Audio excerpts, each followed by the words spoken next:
All right, our newest edition of Field of 68 2024 NBA Draft Prospect Profiles takes us to the potential number one overall pick, and that is Alex Sarr, 7'1", 220.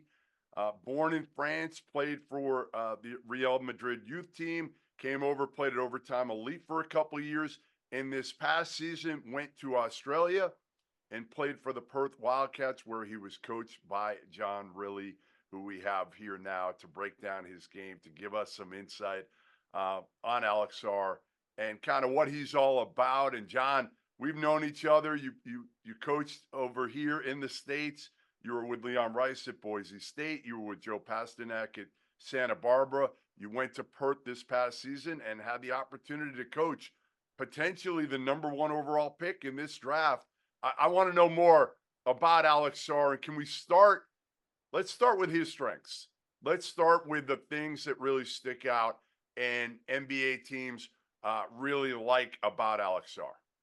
Yeah, look, I think before we talk about the on-court ability, off the court, he's very grounded and very well-rounded. In your introduction, like he's lived life in several different countries already. So that kind of helps ground him. His older brother, Olivier, that some people might be familiar with from Wake Forest in Kentucky, he really looks up to his brother. And due to his career, he's learnt from that as well. So like very well spoken, understands, can read a room no matter how that room's filled, which I think is very important to understand that dynamic as you move up in the professional world.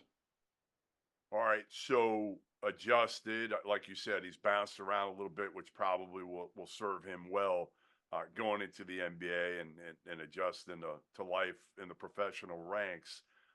Describe his game for me, and again, his biggest strengths as a player are what? Yeah, so the easy answer when you're 7'1" and moving as athletic as he is his maturing versatility. Because he is only 18, still somewhat physically immature. So the upside and where his career can go, I don't think anyone can give you an exact answer to that because when you get into this, people always say, well, who do you compare him to? I think that's a little unfair to him because where he could potentially get to, and that can be a double-edged sword. But if you track him through our season and where he was previously, he's showing a nice trajectory as far as progression and rounding out his game. Where he can help a team immediately is defensively. The way he moves, he can help in all different kinds of ball screen coverage. And then he certainly has the ability to switch onto smaller guards, quicker guards, and keep them in front and then protect the rim. Offensively, the thing that I really gravitated to when I first watched film was his willingness to share the ball. Because as a rookie, he's not going to be that 18 to 20 a game. But how does he find the next action on offense? How does he play out of the short roll? All of that. And then on top of that, he's very capable with his feet set from three. So his offensive package is really rounding out, but it's his defensive versatility that everyone gets excited about right now. So, listening to you, it sounds like, again, offensively, not quite there yet. It's going to take some time. And, for anybody who's going to be drafted number one in the draft, there's going to be expectations for him. And it sounds like he's going to be a piece. And whoever goes number one in this draft might be a piece forever. They might not be a guy who's an NBA superstar. What are his biggest weaknesses? Is it right now the ability to give him the ball? And I know he didn't put up huge numbers for you offensively. I think he averaged about 9.5 points a game, and he missed some time due to a hip injury in the middle of the season. But what are his biggest weaknesses? What are the things you see him struggling at early on in his career? Like just with any young kid, your ability to absorb physical contact against grown men. What I can tell you and anyone that cares to listen to this is if you watch him from day one, with us versus playing the Tasmania Jack Jumpers in the playoffs, you see a great progress there. Like his understanding of like drop coverage and moving north and south instead of a little east west, and how that just keeps you in better positions with your angles and all of that type of stuff. So like that's a weakness, but that's something that's going to come. Like we're all 18 years old at one stage, and our body's a little different at the age that we currently are. So he's got that trajectory to go. Like the thing offensively where we can be a little harsh on him is the overall package, because I think he's really trying to explore who he is as an offensive player. Because in his early days, he was more of a back to the basket, you know, because he was 7 foot, so you just naturally got told to be close to the rim. Where with me, I allowed him to rebound, push the ball, initiate actions. And then when we run some simple sets where he'd pick and pop, like we have the MVP on our team, Bryce Cotton, former Providence player. We played an early season game where Bryce trusted him to make like big, decisive 3-point shots at the end of the game. So what I can tell you is if you just purely look at statistics, numbers, but he has a great sense of the occasion for the game, and he is willing to step up and take those shots. And when I talk about that, we're lucky enough, our atmosphere is 14,000 very vocal fans. So for an 18-year-old, it was either 4 or 5 games into the season and 2 minutes to go, very close game, and he knocks back-to-back threes down. Really? Wow. So he knocks him down, and the best player in the league trusted him in that moment. Yeah, So cool. There's some unique things where you can get muddled up in the statistics a little too much at times, I think.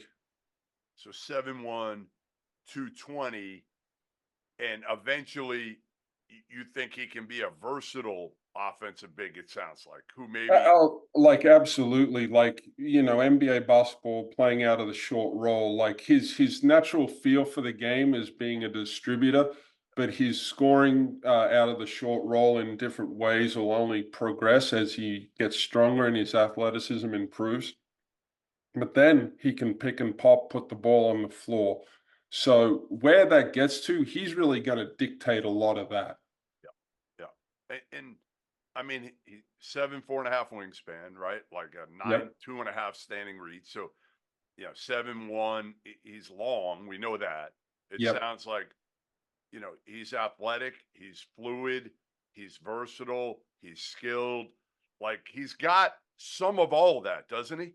Yes, yes, and like that's you know, one of my conversations with him. It's great to be versatile, but then when whoever's coaching him looks down and goes, "What are we going to get from you?" At some stage in your career, you got to get to that part. Now, if he's playing with other great players, his versatility is going to be his strength. But as you want to grow as a player yourself, you got to be able to say, like, this is what I'm getting from you. And I'm telling you, his versatility defensively, his rim protection, it can go to a level that very few people have. Whether you are a world-class athlete or a podcaster like me, we all understand the importance of mental and physical well-being and proper recovery for top-notch performance. After a 6-month season loaded with cross-country travel, I can promise you that proper recovery is a priority for me these days. That's why I'm excited that Unified Healing is sponsoring this episode of the Field of 68. Unified Healing is a new and super innovative global network of wellness centers powered by Energy Enhancement System, or the EE system. If you haven't heard of the EE system yet, you'll want to listen up. This technology promotes wellness, deep relaxation, purification, and rejuvenation. Whether you're here in New Jersey or at one of the hundreds of other locations across the globe, access to a center is easy and affordable. If you're interested in experiencing the EE system technology for yourself, go to unifiedhealing.com/unified68 to learn more and find a center near you. That's UNIFYD healing.com/UNIFYD, the number 6, the number 8. No material or testimonials on the Unified Healing website are intended to be viewed as medical advice or as a substitute for professional medical advice. diagnosis, or treatment. Always seek the advice of your physician or other qualified healthcare provider with any questions you may have regarding a medical condition or treatment and before undertaking a new healthcare regimen, including the EE system. All right, I know you mentioned this earlier. You were like, he's 18. It's hard to compare him to anybody, Yeah, but everybody wants to compare these kids, especially the ones they haven't seen. You know, yeah, it's easier with those college players if they've seen Isaiah Collier, whoever it is, right? yeah. Rob Dillingham. They've seen him enough. I've seen him enough. Give me, and it could be a mix of guys. It honestly could be a mix of guys that you're like, hey, you know what? He's got some of him in his game, some of this. Are there, because I saw like Porzingis, and Hmm. what you're telling me, like, doesn't describe Porzingis at all, at all. So, like, who, other than the fact that he's 7'1", and Yeah. he's a 7-footer and he can make some threes, but it doesn't sound like he's a absolute, like, lockdown 3-point shooter yet, and probably maybe never will be. Who's he like? Who does he remind you of? Yeah, so it's funny you bring up Porzingis. You can use him. You can use Jaren Jackson, and any slender guy with some height and athleticism. I was fortunate enough to see Porzingis when he was 17, and I remember distinctly he grabs a rebound and pushes it in 3 dribbles and dunks it. Like Alex has that ability, and that's where if you saw Porzingis at that age, you wouldn't have said like he's going to be a guy that you worried about making 5 or 6 threes in an NBA game. So that's where sometimes we get a little unfair, and we get on our own timeline for where we feel players should be. And that's where, as I evolve as a coach, as long as someone's progressing in the right direction, they're progressing, and that's what you want from them. So where he gets to, but any lean athlete that has some type of skill, that's who he's going to get compared to. Is he a 4? Is he a 5? He's a versatile forward, and I'm sure the type of roster and the type of perimeter players that are on that roster will kind of dictate a little bit of how you utilize him, and then also who else do you have in the front court that you can tandem up with him? And you've seen in this NBA playoffs, there's different ways to skin a cat right now. Yeah, I mean, Atlanta's got the #1 overall pick. Yep, They got Clint Capella. yep, Like, Capella, you've seen him enough. yep. Like, is Alex Sarr somebody that if you drafted him #1 in Atlanta, like, what are realistic expectations for him, do you think, in the first, couple years? So what I would say, and this was part of my pitch to him to come to Perth, is if he goes to a franchise that has good backcourt play, good guard play, that puts heat on the defense in a pick and roll situation, all of a sudden the offensive game and his decisions out of that become a little easier.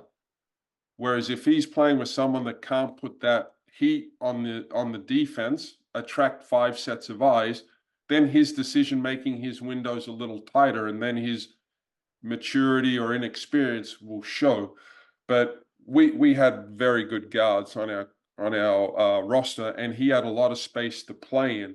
So if he's put in that type of situation, like I would be unfair in saying like, he could be, 10, 6, and 3 assists. Yep. So it and you can see with how the draft has worked out, there's a mixture of teams and where they're at in their own progress. So who I always say who's in the backcourt, because good guards make the game a little bit easier for those guys. Um, so like that's what I mean. His versatility is gonna give him a lot of hope and promise, but it just has to keep evolving. It sounds like you think, and I don't want to put words in your mouth here, but it sounds like you think Alex can be a 10, 12-year NBA player that's just going to be very good. Again, he may not be, an NBA superstar. He may not even be an all-star, but he's going to be a really nice player for an NBA team for a long time and could develop into more than that if he becomes an elite shooter, if, his offensive game progresses. But you think he can be really good defensively, and it probably depends on maybe some of the guys he plays with. And again, his progression offensively as a shooter, as a guy maybe that can put it on the floor a little bit and create something. Yeah, and I've talked to a couple teams about this. You have to have a believable vision for any player, because if you don't have that vision, where does anyone go with that? So if you have a believable vision and he's in sync with that, and no one gets a little disappointed as the speed bumps appear, because that was with us. Is like there was nice progress throughout the season and everything, from the weight room to his dedication to workouts and all of that type of stuff. So he's exploring and evolving himself. And that's why I just think it's unfair. Where can he be? I think you painted the picture of worst case scenario where he's in the league for, 10, 12 years. What type of piece does he become for a franchise? His habits and the way he approaches it all, he can really dictate that. But in a couple years' time, could he be like a candidate for an all defensive type of team? Absolutely. Is he a killer? Is that part of his game too that you want to see him? And he's 18. I get it. Yep. But Anthony Edwards at 18 was still had some of that in him. Now again, he didn't play for a good college team his lone year at Georgia. They lost a Yep. lot of games, but he was an alpha dog. You could see that right out of the gates. Is that something that you've worked with Alex on a little bit? What's his personality, his mentality like? Yeah. So what I'm happy to share with you regarding that is, you watch Anthony Edwards. Outwardly, he's an alpha. Press conference on the court, he conducts himself in a way where he goes, I got this. Alex can walk into a gym and he can just morph into whatever the situation is, and he's okay with that. One of the great things he displayed to myself and the team this year is it didn't matter what type of NBA personnel come through our gym for a game or practice, he was exactly the same kid. We could have a GM watching practice and he practiced the same way that day as he did the day before. So I think that's a good quality. Where I'm going with this is he doesn't outwardly show it, but he has a dominant personality, because we do some stuff with our team around behaviors and characteristics. He had the highest dominant personality on our roster. Wow. Yes. Yes. Over the Which, veterans. I mean, Bryce Cotton's been playing. I watched him at Providence when yes. he was nearby. He's been overseas for, I mean, got to be almost 10 years now. Yeah, we had Christian Doolittle, Jordan Usher, Keanu Pinder, Ty Webster. So we had some characters, and statistically, Alex had the most dominant personality. Vocal or more kind of chill and mellow? No, like it's just inward, and he has this quiet inner belief about himself. Will he, I worry about whoever gets drafted number one this year. I'm not going to lie. I do, just because, again, you're not talking about Victor Wembanyama. You're not Yep. talking about some of these dudes that have been thrust into it and have had to deal with the expectations for years. Like Alex has been a guy that people have watched, but number one this year is probably a little bit different than number one of the last few years. Do you worry about the expectations that are going to be put on him as the number one pick if he does get drafted there, or even like 2 or 3? I think whoever goes number one, selfishly, it'd be great if it was Alex. Whoever that person is, and I come back to, if you don't have a confident picture of where you think this player can get to, you're going to be disappointed, because, as you said, like Wembanyama, and following him, it's tough because everyone's expecting this because that was the previous number one pick. It doesn't matter whether it's the NBA, NBL, whoever you're succeeding, there's going to be an unrealistic expectation for the next guy. Yep. So that's where whatever franchise drafts him, they have to be comfortable and confident with where they can get him, because his history, he's showing he's being able to progress at a nice rate. It just can't be on your timeline. It has to be a collaborative effort. All right, last question. Give me your favorite story coaching Alex Sarr. Give me something. Can be on the court, John. Can be off the court. Yeah. Oh, Anything stick out? Funny? Anything that would kind of show his personality? If you got up in him at some yeah, point, it can be anything. yeah. So that's actually where I was going. Like everyone's hot topic question is like, can he handle coaching? And I always talk about his personality. He appreciates direct feedback. Like, does he want to hear it all the time? I don't think so. I don't think anyone likes to hear that all the time. But I when I would get after him in a game, he would just turn and give me the thumbs up. And like that really describes him. Like he's such a wants to please and do the right thing. So he understands he has to keep working and growing, but he was always good with his communication, his demeanor. And as you said, like potentially the number one pick, and I played him 18, 19 minutes a game, and I didn't have to address any kind of disappointment or why aren't you running a play for me? So that's what I mean is like he's going to be a pleasure, and it's certainly an evolving package. And works hard, like off the Yes. court is a Yeah, worker. like basketball matters to him. Yeah, that's good. That's what you Yeah. want, right? You want somebody Absolutely. that's coachable. It sounds like, I mean, he's got the whole package, right? High Yes. character, coachable, talented, can obviously defend at a high level, and probably the big thing to what his ceiling, and if he reaches it, is probably, it sounds like, in the offensive end and how much he develops. Yes, and like I think he's shown and he's flirted enough with the offensive end that it gives hope. Yeah, he's gotten way better Yeah, shooting the ball, right? I mean, correct. came in Absolutely. not as a non-shooter, but not as a confident shooter, and now Yes. leaves Perth as a pretty confident shooter. Yes. Yep. So no, like he's spoiled myself and the Perth Wildcats franchise for any future next stars, that's for sure. That's pretty good. That's pretty good. Yep. Well, listen, John Riley, coach of the Perth Wildcats, talking about Alex Sarr on the Field of 68 2024 NBA Draft Prospect Profiles presented by Unified Healing. John, we appreciate it, man, and hopefully we'll see you back in the States here soon. But I'm hoping, I know you're enjoying your current gig in Perth. My wife's been trying to get me to Australia for a long time, so that flight is a little bit lengthy, but I think she's going to wear me down, and I'm going to get there at some point. I'd love to get over there and see you. The flight will be worth it, and I appreciate your time, Jeff. Thanks, John.